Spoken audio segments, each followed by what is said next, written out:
It's like GPS for your life, the Sky Vibe Show.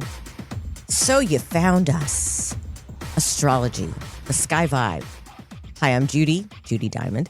And over there next to me is my very good friend and professional astrologist, Thomas Miller. Hi, Thomas. Voila, Judi. I'm really excited about this, that we're finally getting this off the ground. Well, we had to wait. You know, most people today are, no, don't wait. Put it together now. Get a team together and get this out the door. But we had to wait. We had to put the brakes on and wait until Mercury got out of retrograde. That's right. And why astrology? Because astrology is like, to me, a map. When you go somewhere, use your GPS to get directions on how to go there. That's kind of how I like to think of astrology. You know, astrology has such a bad rap with so many people who don't understand it. They don't take the time to look into it to really understand what astrology is all about. I'll just give you one example. There's something called the ecliptic line. It goes around the Earth. See, from astrology's perspective, the Earth is at the center. It's geocentric. We know that's not how it is in space, but it is in astrology. What do you see the sun do every day? It rises in the east and moves across to the west. So that's the perspective that we look at astrology through. Well, there's this great big imaginary circle that goes around the Earth called the ecliptic. And get this, now all of the planets in our solar system, from Mercury, which is closest to the sun, all the way out to Pluto, which is 3.3 billion miles away from Earth, even including our own moon, all perfectly align along that ecliptic line. It's miraculous. And all astrology is just a study of what all that means in our lives. And you have a place in it. How did that happen? I think it's all meant to be.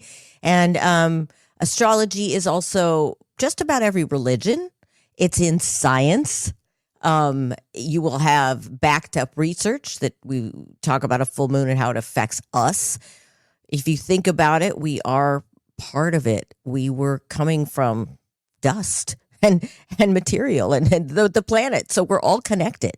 Well, the idea of astrology is that each one of those planets along that great big circle represents a compartment or a pocket of our lives. And all astrology is the study of where they are on that circle and how they relate to each other, which you look at through geometry, mathematics, but it's just angles. Think about a circle. You can have two planets at the same point on the circle, let's say up at 12 o'clock. That's called a conjunction. You mentioned full moon. Well, a full moon is when the sun and moon are on opposite sides of each other on that circle. You might have one planet at 12 o'clock and another planet at 3 o'clock. That's a square, 90 degrees. It all breaks down to very simple observations, and each one of those has a meaning. And sometimes it can get downright scary when you think about how those alignments can show us what's going on in our lives and the world around us.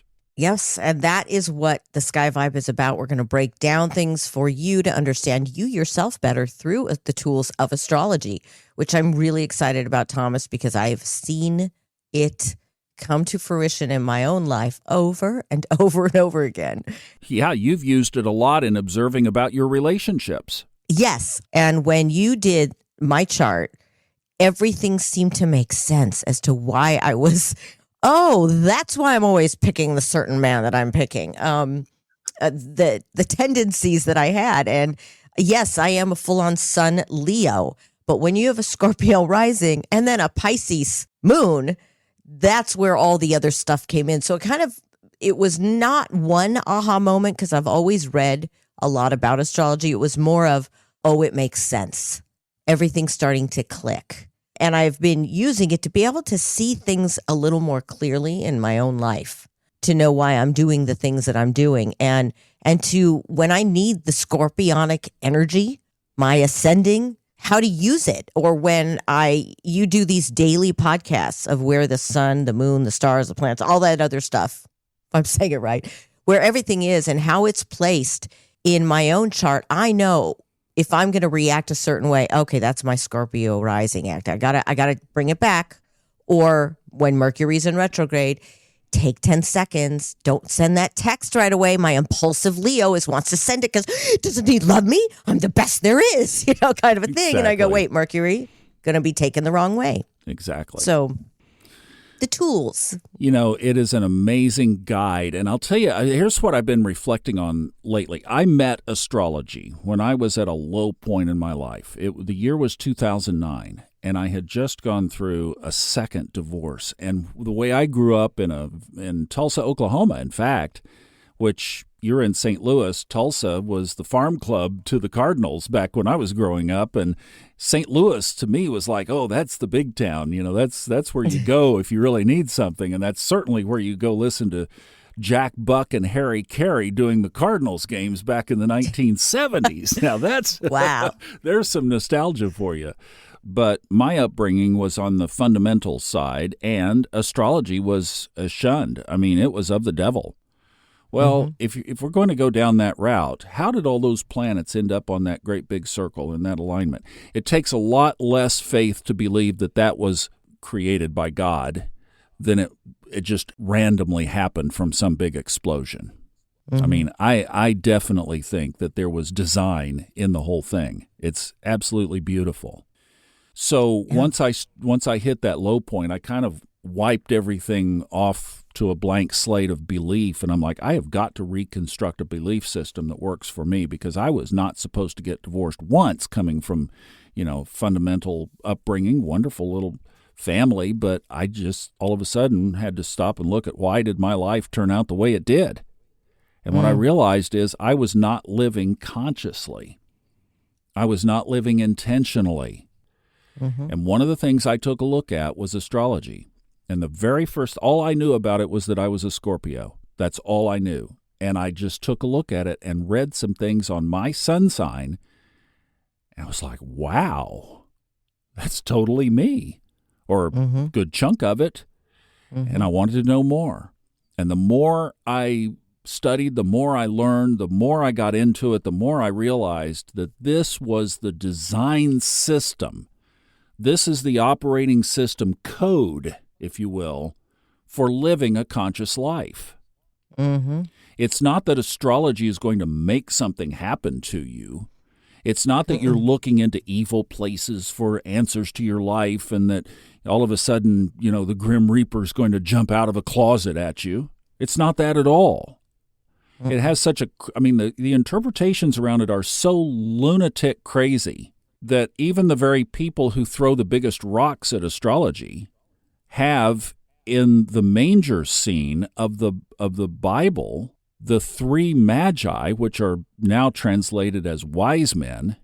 Why did they call them wise men back then? Well, that's the Magi Society still exists today. They were Persian astrologers. Magi, magic. Just take the C off. What did they say? We saw his star in the east, and we have come to worship him. Where is he? And didn't Jesus say, look to the stars for signs? Look to the sky for signs? Yes, in the book of Luke. And many references in both the Old and New Testaments to the sky and the design of the sky to give us guidance and to give us leading. So used in proper ways, it is the ultimate tool for conscious living. So we can look to these things that astrology gives us and how it unpacks these things, and then we can decide from that where the energy is flowing and how we're going to relate to it. So you think of like a surfer. I used to live on the beach in Florida for about a year. And boy, whenever the forecast was just so, you knew the surfers were going to be out the next day. It wasn't the nicest day, but boy, the surfers absolutely loved it. Well, they were looking at the signs. They knew what the forecast was. They knew where the energy was, the wind is going to blow. And they wanted to be out there in the middle of it. And that's how you can use astrology to literally catch a wave of energy in your life and ride that to a conscious outcome. Beautiful analogy, Thomas. Beautiful analogy. Welcome to the Sky Vibe. Thank you for joining us. Just you wait. We have a lot more to come for sure. And if you'd like to check out my daily podcast where we just take a look at this in the mornings really quickly, like 5-6 minutes, come to funastrology.com. New episodes come out Monday through Saturday at 3 a.m. and we'd love to see you over there too.